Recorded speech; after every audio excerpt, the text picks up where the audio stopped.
नमस्कार, आप देख रहे हैं सी न्यूज भारत और मैं हूं आपके साथ ज्योति अरोरा। वक्त हो गया है बुलेटिन का, जिसमें हम जानेंगे कि कहां एसपी ने बैंकों का निरीक्षण कर परखी सुरक्षा व्यवस्था, कहां पुलिस और बदमाशों के बीच हुई मुठभेड़ और कहां ज्ञात वाहन की टक्कर से बाइक सवार की हुई मौत।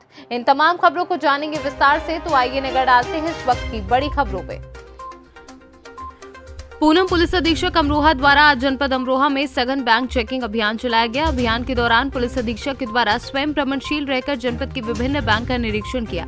बैंक की सुरक्षा व्यवस्था पर की निरीक्षण के दौरान बैंकों के सीसीटीवी कैमरे, अलार्म व गार्डों को चेक किया गया तथा बैंकों के आसपास संदिग्ध व्यक्तियों से पूछताछ की गई। पूरे जनपद में बैंकों में सुरक्षा व्यवस्था के लिए और जो यहाँ पर जितने भी व्यक्ति ट्रांजैक्शंस के लिए आए हैं उन सबकी सुरक्षा के लिए चेकिंग अभियान चलाया गया है। सभी बैंकों में रैंडम चेकिंग की जा रही है। सुरक्षा की जो व्यवस्थाएं हैं उनकी समीक्षा की जा रही है। हमारे द्वारा स्वयं भी कई बैंक चेक किए गए हैं। अब यहाँ पीएनबी में हमने पूरा सुरक्षा व्यवस्था की समीक्षा की है और यहाँ जो बैंक के गार्ड होने चाहिए उसके लिए भी पत्राचार किया जाएगा। यहाँ के अधिकारियों के द्वारा बताया गया है कि अपने वरिष्ठ अधिकारियों से गार्ड के लिए पत्राचार किया गया है। बाकी पुलिस की तरफ से जो यहाँ पर गार्ड आते हैं उसको ब्रीफ किया गया है और इनका जो रजिस्टर है थाने के द्वारा कब कब चेकिंग यहाँ की गई है वो सब हमने चेक किया, अलार्म सिस्टम चेक किया और पूरी सुरक्षा व्यवस्था की समीक्षा की गई। अमरोहा से सी न्यूज संवाददाता रामवीर सिंह की रिपोर्ट। बरेली में सुबह सुबह पुलिस और बदमाशों के बीच मुठभेड़ हो गई। मुठभेड़ के दौरान पुलिस ने 2 बदमाशों को गिरफ्तार किया। पुलिस की गोली से एक बदमाश घायल हुआ है, जिसको जिला अस्पताल में भर्ती कराया गया है। 8 अप्रैल को इन्हीं बदमाशों ने सिपाही को गोली मारकर घायल किया था। थाना इज्जत नगर के अंतर्गत सुबह 5 बजे के आसपास पुलिस चेकिंग कर रही थी। इस दौरान 2 युवकों के द्वारा पुलिस के ऊपर फायरिंग की गई, जिसमें जवाबी कार्रवाई पर पुलिस के द्वारा जो फायरिंग की गई उसमें अबरार पुत्र अहमद हुसैन 37 वर्ष के पैर में गोली लगी है और इसका जो अन्य साथी जो मोटरसाइकिल पर था शकील पुत्र हसीन मियां, इसको पुलिस के द्वारा गिरफ्तार किया गया। ये दोनों ही डिस्कवर मोटरसाइकिल से चल रहे थे और पूछताछ में पता चला है कि 8 तारीख की सुबह एक घटना हुई थी जिसमें पुलिस के ऊपर एक फायरिंग हुई थी, जिसमें कि एक सिपाही के हमारे छर्रे लग गए थे और उस घटना में ये लोग शामिल थे और उनके जो अन्य साथी थे उनका भी नाम पते तस्दीक किए गए और जल्दी उनको भी गिरफ्तार किया जाएगा। उनके विरुद्ध भी कठोर से कठोर कार्रवाई की जाएगी। बरेली से सी न्यूज संवाददाता विनय की रिपोर्ट। प्रयागराज के उराव ब्लॉक के अंतर्गत ऊचड़ी बाजार पट्टीनाथ राय गांव के सामने अज्ञात वाहन की टक्कर से बाइक पर 2 लोग सवार, एक की मौके पर ही मौत और एक साथ रहे मामा घायल हो गए हैं। वहीं पुलिस ने शव को पोस्टमार्टम के लिए भेज दिया है और परिजनों का रो रो कर बुरा हाल है। प्रयागराज से सी न्यूज संवाददाता बुद्धसेन वर्मा की रिपोर्ट। प्रयागराज के हंडिया टोल प्लाजा के पास ट्रक का टायर फटने से लगी आग धू धू कर जली। ट्रक मौके पर पहुंची फायर ब्रिगेड। बताते चले कि कानपुर से बर्तन व कार्टून लादकर बनारस जा रहा था ट्रक। जैसे ही हंडिया हाईवे पर पहुंचा, ट्रक का अचानक टायर फट गया और टायर फटने से आग लग गई। गाड़ी अनियंत्रित होकर डिवाइडर से टकरा कर पलट गई। फायर ब्रिगेड की गाड़ी आग पर घंटों मशक्कत किया। ट्रक जलकर खाक हो गया और चालक खलासी दोनों सुरक्षित हैं। प्रयागराज से सी न्यूज संवाददाता रणविजय सिंह यादव की रिपोर्ट। लखीमपुर किसान कांड के गवाह पर जानलेवा हमले में घायल हुए लखीमपुर कांड के गवाह ने रामपुर के बिलासपुर थाने में जाने से मार दे और धमकाने की दी तहरीर। पुलिस ने एफआईआर दर्ज कर जांच शुरू की है। प्रथम दृष्टया मामले को संदिग्ध बताया जा रहा है। लखीमपुर में विरोध प्रदर्शन कर रहे किसानों का जीप चढ़ाए जाने के मामले में प्रत्यक्षदर्शी और घटनास्थल के गवाह रामपुर के हरदीप सिंह ने आरोप लगाया है कि उस पर कुछ स्थानीय लोगों ने जानलेवा हमला किया।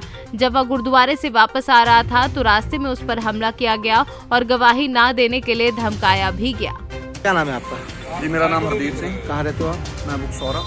ये किससे झगड़ा हुआ, कैसे हुआ, किस बात को लेकर? हमारा तो कोई झगड़ा नहीं हुआ। हम गुरुद्वारे से माथा टेक के आ रहे थे। कहाँ? तो मैं लखीमपुर में मेन गवाह हूँ जी। तो ये पीछे से आए गाड़ी लेके।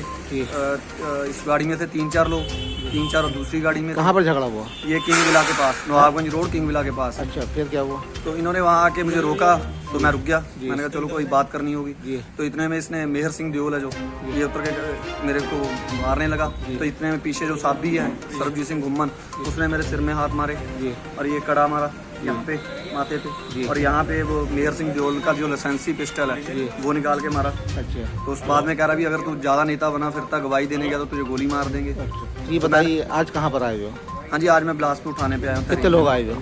जी हमारे किसान यूनियन के सभी मेंबर हैं। अच्छा। तेजेंद्र सिंह। क्या करना चाहते हो? जी हम तो कार्रवाई चाहते हैं, सुरक्षा। अच्छा। रामपुर से सीनू संवाददाता साजिद खान की रिपोर्ट। विकास क्षेत्र आवागढ़ के ग्राम नगला गरीब में ग्रामीणों द्वारा देवी जागरण का आयोजन कराया गया, जिसका शुभारंभ एटा सदर विधायक विपिन वर्मा, डेविड एवं जलेसर विधायक संजीव दिवाकर द्वारा फीता काट कर किया गया। कार्यक्रम की अध्यक्षता भाजपा नेता रोहन सिंह वर्मा द्वारा की गई एवं संचालन डॉक्टर राजपाल सिंह अध्यापक द्वारा किया गया। ग्रामीणों द्वारा अंगतुक अतिथियों को अंग वस्त्र देने के साथ स्मृति चिन्ह भेंट कर सम्मानित किया गया। कार्यक्रम में भाजपा युवा मोर्चा के जिला अध्यक्ष देवेंद्र सिंह भदौरिया, किसान नेता तेज सिंह वर्मा, पूर्व प्रधान दिनेश लोधी की विशेष मौजूदगी रही। एटा से सी न्यूज संवाददाता राघवेंद्र अगरिया की रिपोर्ट। मोबाइल फोन खो जाने से दोस्त ने की दोस्त की हत्या। मोबाइल फोन की घटना को लेकर दो करीबी दोस्तों में हुई झड़प और एक अन्य दोस्त को पत्थर से मारकर हत्या कर दी गई। बता दें कि ये घटना नवरंगपुर जिले के रायगढ़ थाना अंतर्गत परोआ पंचायत के छोटाबेड़ा ग्राम में घटित हुई है। 7 तारीख की शाम के समय दो दोस्त घनश्याम मांझी और सुखलाल राव शराब की हालत में मोबाइल फोन खो जाने की वजह से दोनों के बीच विवाद हो गया। इस सिलसिले के बाद शाम के समय घनश्याम ने सुखलाल के ऊपर पत्थर मार के उसकी हत्या कर दी। वहीं सुखलाल के परिजन ने रायगढ़ थाने में FIR दर्ज कराई, जिसके बाद पुलिस ने कार्रवाई शुरू कर दी थी। फिलहाल पुलिस ने इस पूरे मामले का खुलासा कर दिया है। उड़ीसा से सी न्यूज संवाददाता गुफरान की रिपोर्ट। उतरावा थाना क्षेत्र के सिटौली टीटमपुर गांव में आवास के नाम पर गरीबों को लूटा गया। पूर्व प्रधान के दलालों द्वारा आवास के नाम पर वसूली की गई, फिर भी गरीबों को आवास नहीं दिलवाया गया, जिससे गरीब कुनबे पॉलिथीन और छप्पर डालकर जिंदगी जीने को विवश हैं। इस गांव में अमीरों को लोहिया आवास आवंटित कर दिया गया है, जिससे उनका 2 मंजिला आवास बन गया है। सैदाबाद ब्लॉक के ग्राम सभा सिटौली टीटमपुर गांव के श्यामा देवी पत्नी शिवपूजन पटेल, कविता पटेल पत्नी अरुण पटेल, लाल बहादुर पटेल, इन गरीबों की सुधि लेने वाला कोई नहीं है। मजदूरी करके जीवन यापन करने वाले इन गरीबों की स्थिति बद से बदतर है। गाँव में देखा जाए तो इनसे निर्धन और कोई दूसरा नहीं है। सीधे साधे भोले भाले इन गरीबों से पूर्व प्रधान के चमचों ने जमकर वसूली की, फिर भी आवास नहीं बनवाए। बताते चलें कि ये गांव पूर्व में लोहिया गांव रह चुका है, जिसमें पूर्व प्रधान अपने चहेते आपात लोगों को खूब जमकर लोहिया आवास वितरण किए। खेतिहर, पक्के मकान, वाहन और नौकरी वालों को भी लोहिया आवास वितरण कर नियम कायदे की धज्जियां उड़ा दी गई हैं। इस संबंध में वर्तमान प्रधान फुलकली पटेल के पति राम सेवक सिंह ने बताया कि गरीबों को आवास दिलाने के लिए संघर्ष कर रहे हैं। पात्र लोगों को ही आवास मिलेगा। वहीं सैदाबाद ब्लॉक प्रमुख राजेंद्र सिंह पटेल ने बताया कि आवास योजना गरीब लोगों के लिए ही है। क्या नाम है आपका? गांव कौन सा है? आप लोग का ये आवास है एकदम टूटा फूटा।